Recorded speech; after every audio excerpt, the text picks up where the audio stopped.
Buat kamu yang sudah capek diet untuk nurunin gula darah, gak makan manis-manis, ngurangin makan nasi, tapi gula darah dan trigliserid masih tinggi, kamu perlu tonton video yang satu ini.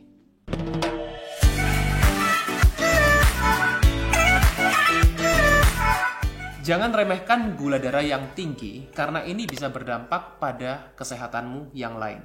Gula darah yang tinggi itu bukan hanya karena makanan atau minuman yang manis. Kalau kamu sudah nggak makan yang manis-manis atau minum tanpa gula, kemudian gula darahnya masih tinggi, itu artinya ada yang salah dengan tubuhmu. Dan kemungkinan besar itu terjadi karena apa yang kamu konsumsi setiap hari.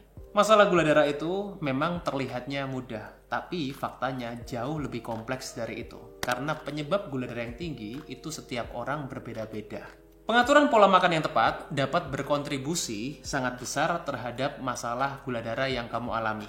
Dan Healthy Cook dapat membantu kamu yang punya masalah gula darah melalui pengaturan pola makan yang tepat karena Healthy Cook ini didesain secara personal sesuai dengan kebutuhan masing-masing pasien.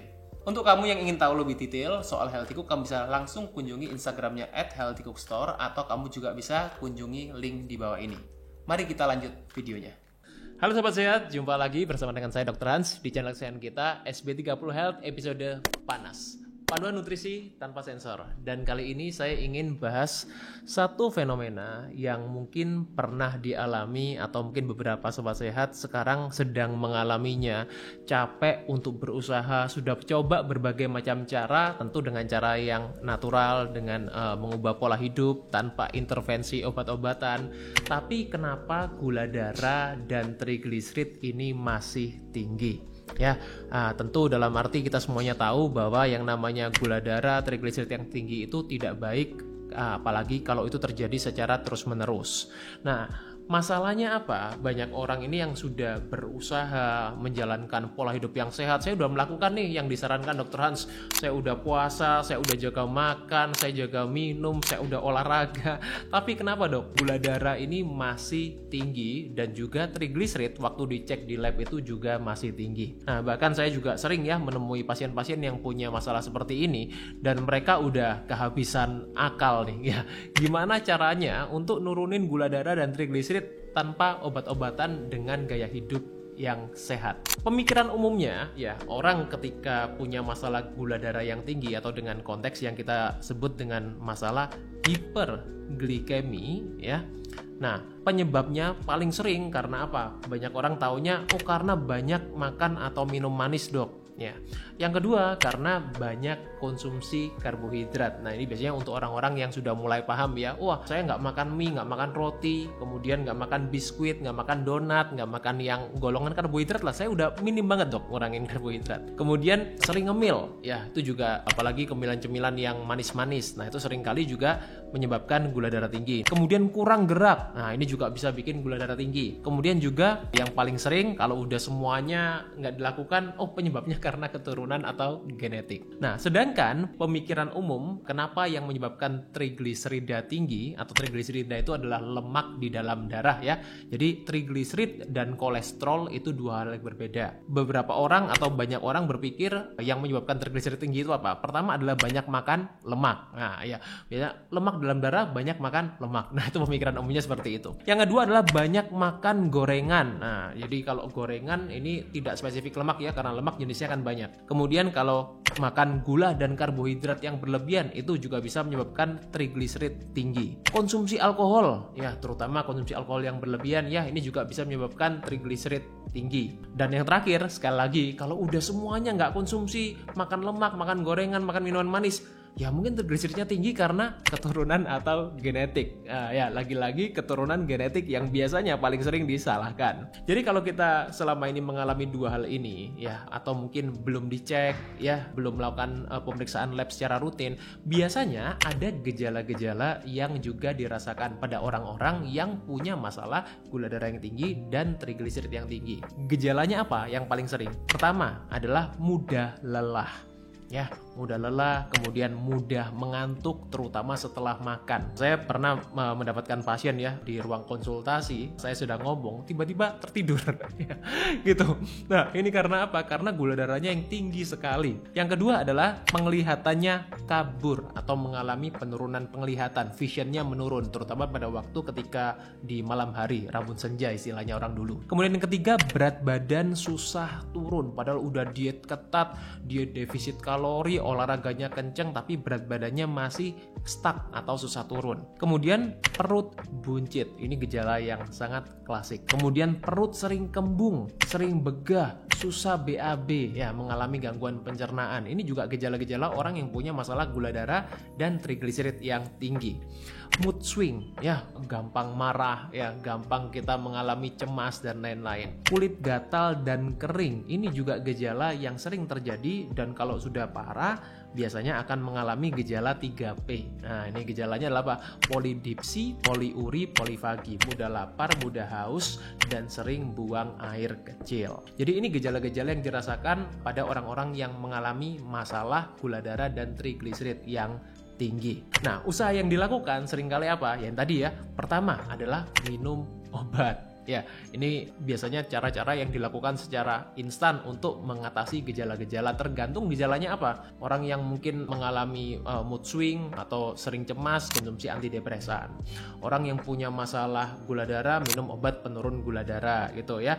Kemudian orang yang mengalami masalah tensi, minum obat tensi dan lain sebagainya. Biasanya yang diatasi adalah gejala-gejalanya. Yang kedua adalah jaga makan. Nah, jaga makannya gimana? Udah kurangin makan nasi, kurangin makan lemak, kurangin makan di luar, ya makannya di rumah tapi pesennya lewat aplikasi. Nah, seringkali seperti itu ya, makan di rumah katanya seperti itu. Kemudian kurang ngemil, ya kurangin ngemil. Kemudian juga berpuasa, ya bahkan puasa pun sudah ditempuh. Saya udah dengerin semua video-videonya di SB30 Health, saya udah puasa 16 jam, 18 jam, sampai puasa 24 jam, tapi masih seperti ini dong. Dan juga sudah melakukan berbagai macam jenis olahraga, mulai dari olahraga kardio, beban, ya yoga, pilates, dan lain-lain, semua olahraga sudah dilakukan. Nah, jadi kalau Sobat Sehat di dalam situasi, di dalam titik ini, ya sudah melakukan semuanya ini, kemudian masih mengalami, ya kecuali minum obat ya, biasanya minum obat itu bisa menurun, tapi kemudian setelah obatnya lepas, ya kembali naik lagi gula darahnya, kembali naik lagi trigliseridnya. Kalau Sobat Sehat sudah capek, sudah lelah, di sini saya ingin bawa suatu penyebab yang sangat sering terjadi, sering saya dapatkan di pasien-pasien, dan ini ternyata memang tidak berkait dengan pola makan. Ya, lalu apa dok penyebabnya? Penyebabnya adalah stres. Ya, nah jangan panik dulu ya. Kalau saya bilang stres di sini mungkin saya nggak stres kok dok. Ya, saya fine aja. Saya juga dalam arti merasakan tiap hari kayaknya nggak ada masalah yang terlalu signifikan. Tunggu dulu. Jadi kita perlu pahami dulu ya, stres itu bukan cuma psikis, bukan cuma kita kepikiran hutang, kita kepikiran punya masalah keluarga, punya masalah di hubungan, bukan cuma itu ya. Jadi jenis stres itu ada dua. Ya, ada dua besar di sini saya bagi. Yang pertama adalah stres fisik. Ya, stres fisik itu contohnya apa? Olahraga. Itu stres fisik. Ya, jadi kalau kita olahraga berlebihan itu bisa menyebabkan stres fisik. Apalagi stres fisik. Kalau kita setelah operasi, ya itu bisa yang mengalami juga stres fisik. Contoh ini ya. Kemudian kalau kita itu diet secara ekstrim. Ya, itu juga namanya stres fisik. Kalau stres psikis udah jelas ya. Yang tadi mungkin dikhawatirkan selama ini berkaitan dengan mental health, ya itu namanya stres psikis, masalah pekerjaan, masalah rumah tangga, dan lain-lain. Nah, keduanya ini, baik stres fisik maupun stres psikis, bisa menyebabkan yang namanya adalah stres metabolik. Ya, artinya apa? Gangguan metabolik karena keduanya ini bisa antara fisik, psikis, atau bahkan keduanya. Dampaknya apa sih dok kalau kita itu mengalami stres? Ya, sebetulnya tubuh kita itu diberikan oleh Tuhan kemampuan untuk menghadapi stres. Tubuh kita tuh pintar sekali untuk menghadapi stres. Banyak mekanisme di dalam tubuh kita untuk menghadapi stres. Tapi masalahnya apa? Kalau stresnya ini kronis artinya apa sih? Bukan parah ya. Kronis itu terjadi secara terus-menerus. Bahkan yang saya sering kali katakan adalah orang yang paling berbahaya itu adalah orang yang tidak sadar kalau mereka stres. Ya, kalau ditanya stres nggak? Nggak kok gitu ya, padahal sebetulnya udah mengalami stres yang akumulatif. Nah, ini yang justru paling berbahaya. Nah, dampaknya kalau kita stres secara berkelanjutan terus-menerus, ada beberapa hal yang terjadi dalam tubuh kita. Pertama, terjadi lonjakan kortisol. Ya, ini yang alami awalnya. Kemudian terjadi peningkatan trigliserid, yang kemudian juga meningkatkan lonjakan gula darah kita, kemudian terjadi resistensi insulin, dan juga terjadi penumpukan lemak visceral. Halo Sobat Sehat, ada kabar baik nih buat Sobat Sehat yang ingin mendapatkan konten eksklusif dari SB30 Health, karena sekarang kami punya WhatsApp channel. Nah, cara joinnya bisa klik link di bawah ini dan sampai jumpa di sana.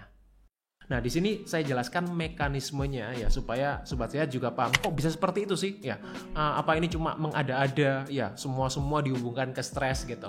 Nah, memang ada ya beberapa orang yang semua dihubungkan ke stres, tapi ini ada penjelasan secara saintifik, secara ilmiahnya. Kenapa sih di dalam medis itu kok bisa stres itu menyebabkan yang namanya peningkatan trigliserid dan gula darah? Ya, jadi kortisol yang dihasilkan oleh kelenjar adrenal kita itu alami sebetulnya ketika kita stres. Itu mekanisme yang sangat wajar dan justru ada manfaatnya. Nah, tapi masalahnya apa? Tadi yang saya katakan, ketika kortisol itu meningkat terus-menerus, itu bisa memicu yang namanya lipolisis. Di mana lipolisis itu pemecahan lemak. Loh, kan bagus dok, lemaknya terpecah. Sebetulnya iya untuk jangka pendek, tapi kalau terus-menerus ini bisa meningkatkan yang namanya asam lemak bebas. Yang saya singkat di sini adalah free fatty acid, FFA, ya. Nah, peningkatan lemak ini ya, peningkatan asam lemak bebas ini dilepaskan ke aliran darah, kemudian ditangkap oleh organ kita yang namanya liver atau hati. Jadi hati mengira ada kelebihan energi di dalam tubuh kita itu, kemudian akan dimasukkan ya dan dikemas di dalam bentuk yang namanya adalah VLDL. Nah, ini yang akan diubah kemudian nanti akan menjadi LDL ya. Jadi jangan heran kenapa LDL-nya juga ikut meningkat. Nah, proses ini disebut reesterifikasi free fatty acid di hati kita. Nah, kemudian ya kortisol itu yang meningkat juga bisa meningkatkan yang namanya proses gluconeogenesis dan resistensi insulin. Apa dok gluconeogenesis itu? Gluconeogenesis adalah pembentukan gula dari bahan-bahan yang bukan gula atau karbohidrat. Jadi meskipun Sobat Sehat sudah makan gula itu sangat minim, tidak makan gula sama sekali, kurangin karbohidrat, bahkan dari lemak dan protein, tubuh kita bisa membentuk yang namanya glukosa di dalam liver ini. Nama prosesnya adalah gluconeogenesis. Ya, artinya apa? Glukosa darah akhirnya meningkat. Ketika glukosa meningkat terus-menerus, insulin juga akan meningkat. Tujuannya untuk menurunkan gula darah. Nah, masalahnya ketika insulin meningkat terus-menerus, terjadi yang namanya resistensi insulin yang menyebabkan penyimpanan itu terganggu di dalam tubuh kita. Efeknya apa? Ketika insulin meningkat terus-menerus, resistensi insulin terbentuk, akhirnya tubuh kita tidak mau menyimpan ya yang namanya trigliserid, ya kemudian apa? Lemaknya tetap tinggi di dalam darah. Nah, artinya apa? Efeknya terjadi peningkatan trigliserid di dalam darah kita ya secara terus-menerus.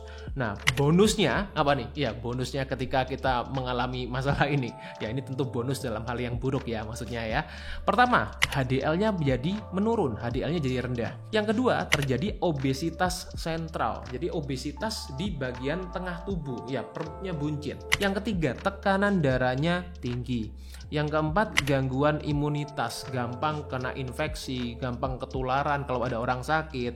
Kemudian juga terjadi gangguan fungsi ginjal. Di sini saya sampaikan beberapa studi, ya di sini ada beberapa studi yang saya berikan terkait stres yang bisa meningkatkan rasio hiperglikemi ya pada orang-orang yang ada di rumah sakit, dan ini adalah faktor risiko yang independen. Di sini yang diteliti adalah ini menjadi faktor risiko yang independen, jadi tidak tergantung dari berat badan, tinggi badan, usia dan lain-lain ya pada orang-orang di rumah sakit yang berada di perawatan intensif yang bukan di ICU. Itu bisa menyebabkan masalah-masalah hiperglikemi yang kemudian bisa menyebabkan masalah-masalah kesehatan yang lainnya. Kemudian juga stres ya itu juga bisa meningkatkan peningkatan yang namanya insulin tadi ya pada orang-orang yang sehat, bahkan ya kemudian bisa menyebabkan yang namanya resistensi insulin.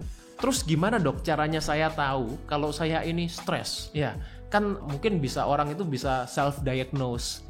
Saya stres nih. Ya, ada juga ya, ada orang tadi yang nggak sadar kalau stres, ada orang yang self diagnose kalau stres. Nah, sebetulnya ada beberapa cara untuk mendiagnosa ya kalau kita itu stres, terutama kalau kita mengalami yang namanya stres kronis. Di sini saya berikan ada 2 pemeriksaan. Yang pertama kita bisa melakukan pemeriksaan di lab ya. Beberapa pemeriksaan yang biasanya saya suggest ke pasien bisa melakukan yang namanya tes kortisol ya. Jadi ini melalui darah ya, karena pemeriksaan hormon selalu melalui darah. Kemudian yang kedua, ini hormon lain yang namanya adalah DHEAS ya. Jadi ketika dia menurun, ini juga diproduksi oleh kita kelenjar adrenal ya, biasanya bersamaan diproduksi oleh kortisol. Ketika jumlahnya menurun, itu tandanya kalau kita stres. Yang ketiga adalah insulin puasa dan HOMA-IR. Nah, ini adalah biasanya yang kita cek untuk fungsi pankreas kita. Ya, itu juga menandakan kalau kita mengalami stres ketika insulinnya tinggi dan HOMA-IR-nya tinggi. Kemudian CRP, C-reactive protein, dan IL-6, ini adalah marker peradangan, juga bisa kita cek kalau kita mengalami stres yang kronis. Kemudian juga HRV atau heart rate variability. Ya, ini biasanya melakukannya dengan EKG atau bisa juga dengan cara-cara yang lain. Jadi dengan kita beberapa device sekarang ya, biasanya sekarang smart device itu bisa mengecek yang namanya heart rate variability. Nah, tentu dalam arti yang membaca tentu orang-orang yang expert ya. Kalau kita baca sendiri seringkali juga bingung. Nah, beberapa pemeriksaan fisik yang indirect yang juga biasanya saya tanyakan ke pasien, saya cek. Pertama adalah tekanan darah yang tinggi di pagi hari. Ini menandakan kalau kita mengalami stres. Yang kedua adalah gangguan tidur. Ya, kalau kita sering mengalami gangguan tidur ya, insomnia dan lain-lain. Kemudian masalah pencernaan, itu juga tanda kalau kita mengalami stres. Kemudian siklus menstruasi yang terganggu, terutama pada wanita yang usianya produktif ya tentunya. Kemudian juga rambut rontok tanpa sebab. Ya, ini juga indikator kalau Anda mengalami stres kronis. Nah, terus gimana dok cara mengatasinya? Ya, ternyata kalau kita katakan pola hidup itu bukan cuma soal pola makan, memang ya. Bagaimana kita mengelola stres itu penting karena ya kita namanya orang hidup pasti mengalami stres. Ya, itu sangat wajar. Cara mengatasinya itu yang penting. Pertama, terkait dengan pola hidup. Saya selalu katakan apa? Jangan diet ketat. Ya, saya selalu katakan hindari kita yang namanya diet ketat. Diet itu adalah gaya hidup, kebiasaan, pola makan kita. Kalau dari awal Sobat Sehat sudah merasa, oh saya nggak bisa melakukan ini dalam jangka waktu yang lama. Nah, itu jangan dilakukan. Ya, cari cara yang lain. Karena kalau kita diet ketat, percuma. Ya, pertama, ya tidak akan berlangsung dalam waktu yang lama. Yang kedua, tubuh kita justru stres. Yang kedua adalah olahraga sesuai kemampuan. Ya, semua orang tahu bahwa olahraga itu baik, tapi masalahnya olahraga kalau kita over melebihi kemampuan kita, ya kita memaksakan, apalagi olahraga yang tidak kita sukai. Nah, makanya pilih olahraga yang disukai. Itu ya tips yang ketiga. Ya, itu akan mengatasi kita dari stres yang kronis. Yang keempat adalah terkait dengan yang namanya pola tidur. Ini juga membantu kita untuk mengatasi stres. Nah, bahkan beberapa orang dengan tidur aja udah bisa menurun stresnya. Tapi masalahnya apa? Kalau kita tidurnya itu di jam atau bangunnya di jam yang berbeda-beda, itu yang menyebabkan kualitas tidur kita menurun. Makanya saya selalu sarankan tidur dan bangun di jam yang sama, jam berapapun, karena tiap orang punya aktivitas, punya jadwal yang berbeda-beda. Dan yang terakhir tentunya adalah belajar untuk bersyukur dan berserah. Ya, jadi punya kehidupan spiritual yang baik. Nah, itu penting sekali ya, karena tidak segala sesuatu bisa kita kontrol, ya tidak segala sesuatu bisa kita pegang, ya. Tapi kita perlu melakukan yang terbaik dan kita serahkan seluruhnya, ya. Kalau kita sudah melakukan yang terbaik ke yang di atas, gitu ya. Semoga sampai sini Sobat Sehat bisa paham bahwa yang namanya pola hidup itu kita perlu juga untuk memanage yang namanya stres kita. Jadi jangan semuanya karena stres, tapi kita perlu tahu apakah Anda memang di dalam kondisi yang stres kronis, perlu penanganan, perlu bantuan dari profesional. Jangan sungkan-sungkan ya, karena sekarang ya namanya orang hidup, kita memang perlu untuk mengelola segala sesuatu sesuai kemampuan kita masing-masing. Semoga ini bermanfaat. Stay fit and stay healthy. See you.